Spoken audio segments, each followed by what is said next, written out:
Titan Quest is a re-release for modern-day consoles of a PC title that originally came out in 2006, and its first expansion pack, The Immortal Throne, from the following year in one package. There aren't a lot of companies that would attempt to revive a game 12 years later, but with THQ Nordic purchasing the license and attempting to breathe new life into it, the time has come to see if the gamble has paid off. While some of the changes were clearly necessary in order to make the game run on a console, like updating the UI and the menus in order to make use of a controller, there are others that can be seen as a nice feather in the cap, such as the reworked textures. The graphics really do come off as a mixed bag. Character models are still lacking, and seem to have missed the boat on being updated. Not to mention, they still have very stiff animations for movement. And when I say that, I mean the equivalent to grabbing a tabletop miniature and moving it from left to right in order to simulate the motion of walking type stiff. On the other hand, the world looks amazing. The many varied landscapes look nicely detailed, wonderfully colored, and could fit an argument of being programmed for larger resolutions from the word go. Complementing the game world on its graphics is the way to go, because the same cannot be said for its level of interaction. This is the first example of how not adapting to aspects seen in its contemporaries will make you wonder if staying true to the original was the right call. Something as simple as not having breakables makes it stand out all the more that you can only really kill enemies and loot predetermined caches, like chests or sarcophaguses, which puts a bit of a limit on immersion. While I don't feel it necessary to criticize the voice work, since it's just as good or bad as it was the first time around, the delivery from a mechanic standpoint is baffling. There is a ton of voice work in the game, meant to enrich your experience and make you care about what's going on, and that should be a notch in the pro column. However, as soon as you start interacting with NPCs, you'll find out why that might not be the case. Conversations are slow, and if you move even one step once they have begun, they cut off, meaning that the overall experience of the game comes to a screeching halt as you put down your controller and just stand there, causing you to yearn to get back into the fray. If you think you can bypass the dialogue by reading ahead to get to the story, forget it, the text moves even slower. One other really big complaint from the game's lack of adjustments to the original's conventions is the inventory. They still utilize a grid-based system, which is to say the least, not great with a controller.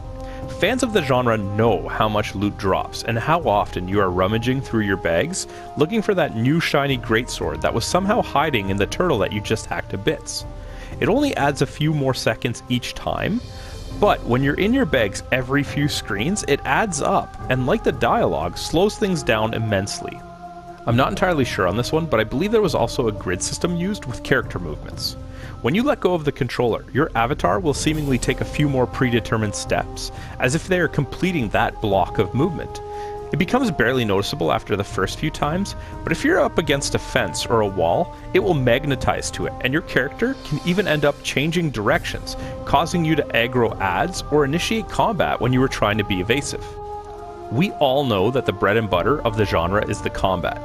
You will lose endless hours just cutting down enemies in hopes of getting some better gear in order to be able to cut down even larger enemies, rinse and repeat.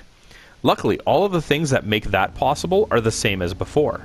You have a number of different combat styles, of which you will eventually obtain 2 in order to customize your personal favorite method of slaughtering. There are a variety of weapons and armor types, from things like staves for the magically inclined, to shields and fortified armors for those who prefer to protect their allies. Speaking of allies, there is no couch co-op. While there is online multiplayer for up to 6 people, the omission of couch co-op really hurts in elevating this title to must-have status. This stings even more for the upcoming Switch launch, as a lack of alternatives could have seen this game corner the market for the genre. If you're already familiar with the story of trying to restore the connection between Earth and Olympus, while fighting to stop the Order of Prometheus from releasing the Titans to destroy everything that you know, then there will be exactly 0 surprises to you in the narrative department. Newcomers, however, will find a fairly generic, although well-written tale of good versus evil that sees them visiting places like Greece, Egypt, and China in the pursuit of racking up a monster death toll that a semester in advanced statistics might allow them to calculate.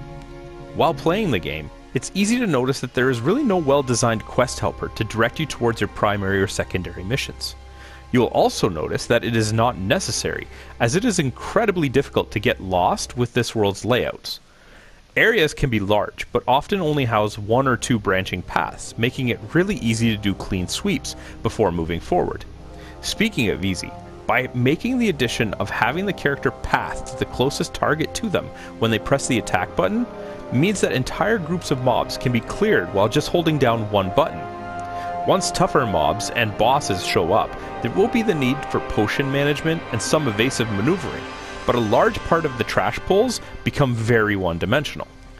Mechanical and design missteps aside, this game is a lot of fun. The addictive nature makes it very easy to dive in for a few minutes or to marathon a gaming session.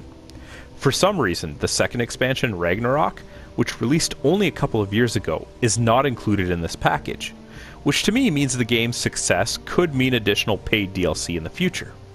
Even still, the two releases can easily provide 40 plus hours of gameplay, and with a release price of $30, that's pretty darn good. Overall, I give Titan Quest for the consoles a 7 out of 10.